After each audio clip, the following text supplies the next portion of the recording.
Hello everyone. Today, we have a fun and interesting story about a lazy boy who turned out to be very smart.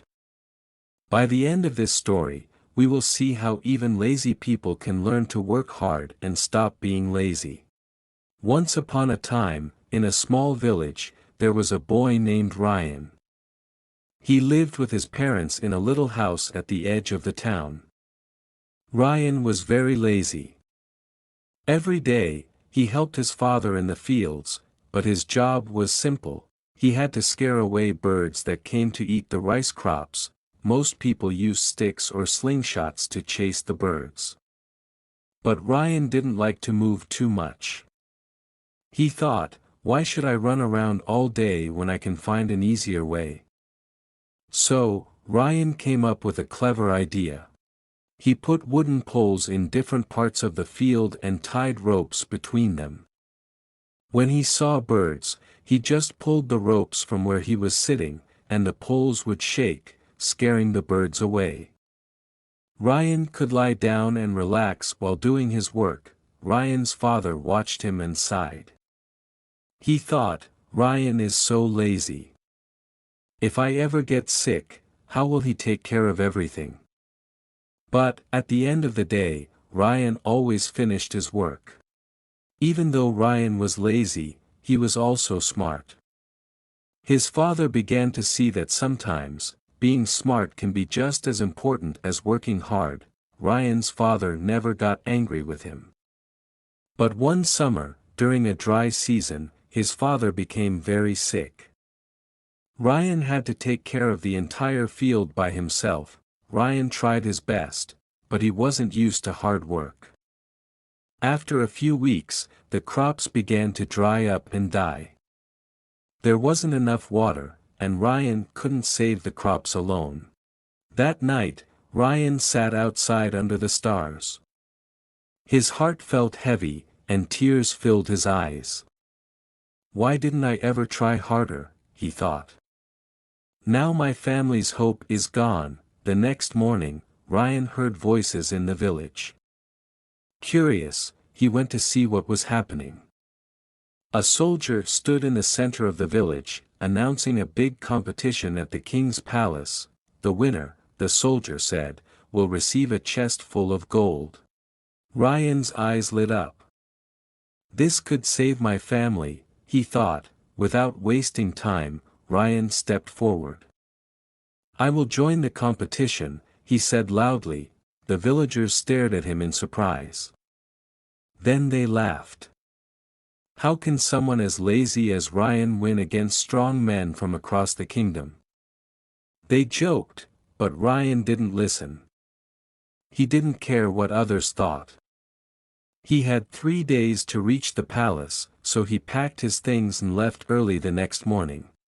Ryan's parents didn't believe he could win, but they hoped this competition would help him work harder and stop being lazy. After 3 days, the competition began.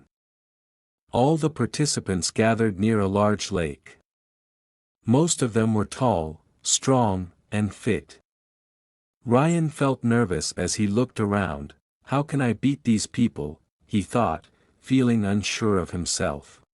Soon, the rules were announced. The challenge was to cross the lake. The first 3 people to reach the other side would move to the next round. 3, 2, 1.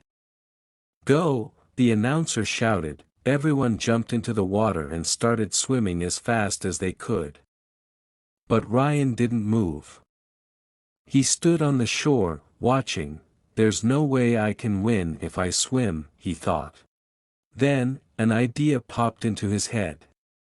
Ryan quickly ran into the nearby forest. He gathered some broken branches and tied them together to make a small raft. Using another piece of wood as a paddle, he dragged the raft to the water. This is a race to cross the lake, not a swimming race, Ryan thought with a smile. I may not be strong, but I can be smart.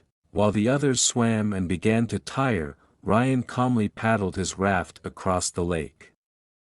Little by little, he passed many of the swimmers. By the time he reached the other side, Ryan was in third place. He couldn't believe, the next day, the final competition began. Each contestant was given a large wooden block. The task was to push the block 1 kilometer to the finish line. Behind them was a table filled with tools. The contestants could choose one tool to help them. The first contestant grabbed a long rope and began pulling the block with all his strength. The second contestant took a thick piece of wood and used it as a lever to move his block forward little by little. Ryan, however, didn't rush. He stood quietly, looking at the tools and thinking, I can't win by using my muscles. I need to think smarter, he told himself. Ryan's eyes scanned the tools carefully. After a while, he picked up a small knife. The crowd gasped. A knife? How will that help him move such a heavy block? They whispered, shaking their heads, but Ryan didn't seem worried. Instead of pushing or pulling the block, he sat down and started carving it. Bit by bit, he cut the edges until the block began to take a round shape. If I can't push a block, I'll roll a ball, Ryan thought with a smile. After an hour, Ryan stood up. His block was no longer a block, it was a large, smooth wooden ball. While the other contestants struggled, sweating and pulling their blocks inch by inch, Ryan gently rolled his ball forward. It moved easily down the path. As the finish line grew closer, Ryan pushed with all his strength and determination. Little by little, he caught up to the others. With one final push, Ryan rolled his ball across the finish line. First place. The crowd erupted in loud cheers. No one could believe it, the lazy boy won. They shouted, amazed. This story teaches us that even lazy people can be smart. But to achieve something great, they need a strong reason, like Ryan's love for his family. So, if you ever feel lazy, find a reason that drives you. Whether it's for your family, your dreams, or to prove others wrong, a big goal can give you the energy to do your best. Today, we also learned new words and sentences through this story. Remember, learning English can be fun when you practice regularly. Keep listening, keep learning, and keep growing. Don't forget to subscribe. Thank you for watching, and I'll see you in the next story.